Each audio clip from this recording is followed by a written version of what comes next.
Hey guys, I'm back with another little video analysis and commentary on one of the fights I had for the Submission Fight League Event 1. I'm going to be doing Event 2 tomorrow, so hopefully I'll get some footage from that. But for that day, I had 3 fights, and here's the first one of them.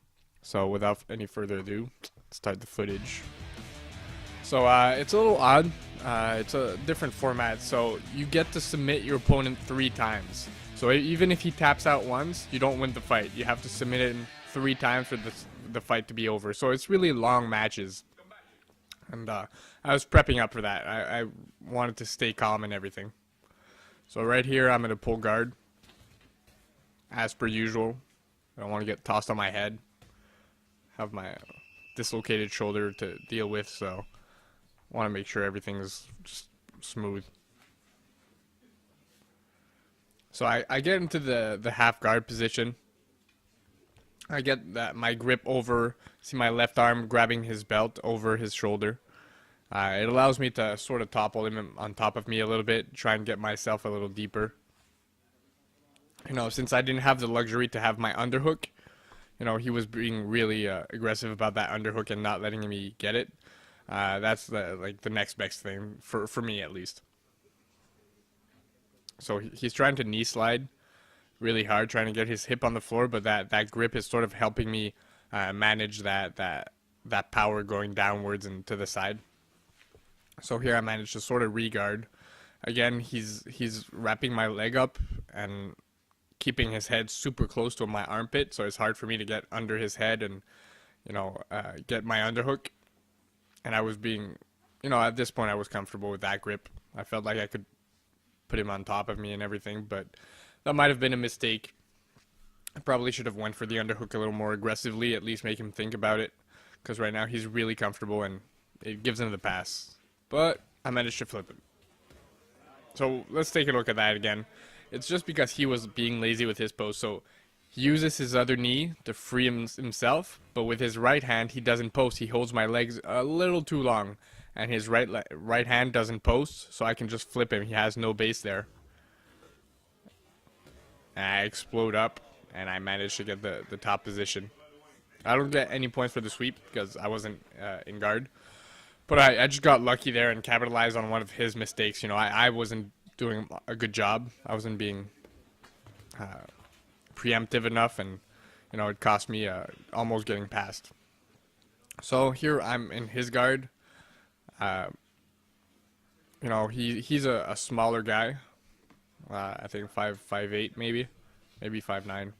I don't know. He seemed smaller. And he's going to play De La Hiva, and I was prepped for that because in this competition you were allowed knee bars. So as soon as anyone would try to put me in De La Hiva, I would go for that knee bar, and I do. And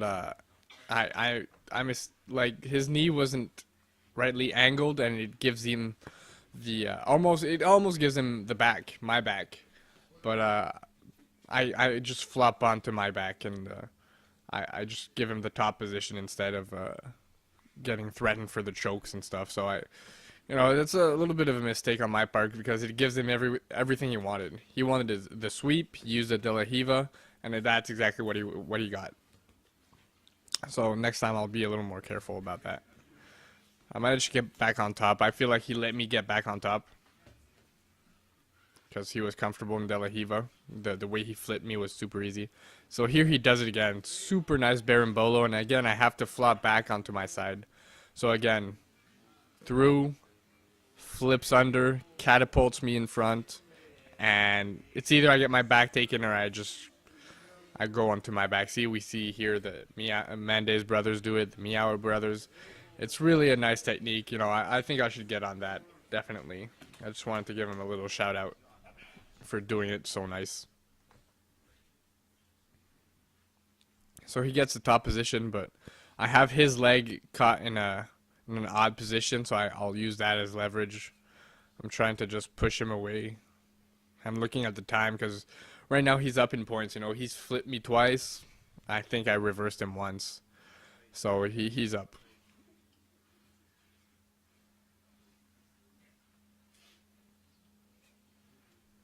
Just again trying to breathe, trying to focus. I know it's going to be a long fight, and I managed to regard.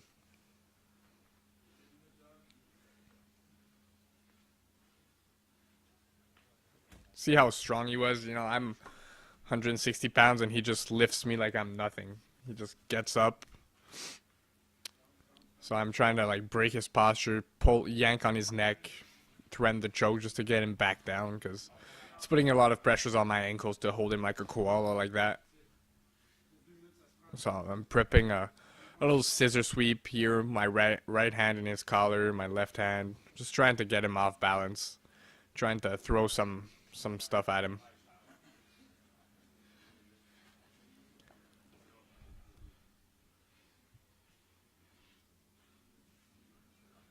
I know, a little bit of grip fighting. Oh, see, I see his lapel there, and I go for the God grip. So I just yank the lapel over, and I'm trying to get the lapel to the right hand. See, we see it here. I'm trying to get his lapel over his neck, and that's what I'm trying to do here. But I don't know, his gi was a little tight, but I managed to move my hips a little bit, and there's the switch to my other hand. But again, his head is being like super wobbly, and I can't get like a solid grip to at least pull him down with and threaten the choke. So I think I'm gonna abandon that grip. Um, but that grip is what got his posture broken. See how he's over me, and there's the triangle because his posture was broken, and he taps out. I was choking him out. So I switched to the God grip, 2-on-1, pull, get the triangle. I'm already angled. I got pretty long legs, so I'm over my foot. It doesn't even matter. I just pull as hard as I can, and he chokes out. That's the way I got the first tap. Now, as I said, I don't win the contest that way, so we keep fighting. We're already like 5 minutes in now. So he pulls guard. Again, he goes, and I still go for that knee bar, even though I wasn't successful with it the first time. I feel like I've got no better answer to that beautiful Barimbola he does. I don't have any answer to it. So the only thing I can do is try and knee bar him, try and give him something. But again, he gets a top position. He gets points for that because he flips me over, and I managed to flip back and end the contest with this knee bar position. But I feel like he let me get it because there was no time left and he was tired. So I flip over, lock my legs, control the heel, and that's when it ends. As I said, I think he was just letting me get it because there was no time left. I was super cool with the guy. I coached his other fights. I think he watched my other fights too. So we're super cool buds after that. There's us hugging it out. And yeah, that's my first fight. You know, I managed to sliver away with the win, but again, like a lot of mistakes. I got De La Hiva again, just like at the Canadian Championship where I got choked unconscious. You know, I couldn't deal with De La Hiva, so I'll definitely try and work on that again. You know, I thought the knee bar was my go-to solution to the knee bar, but obviously not because he flipped me twice with it. So again, guys, I really appreciate you guys listening in, and I'll come back with the second fight in not too long. So as always, have fun.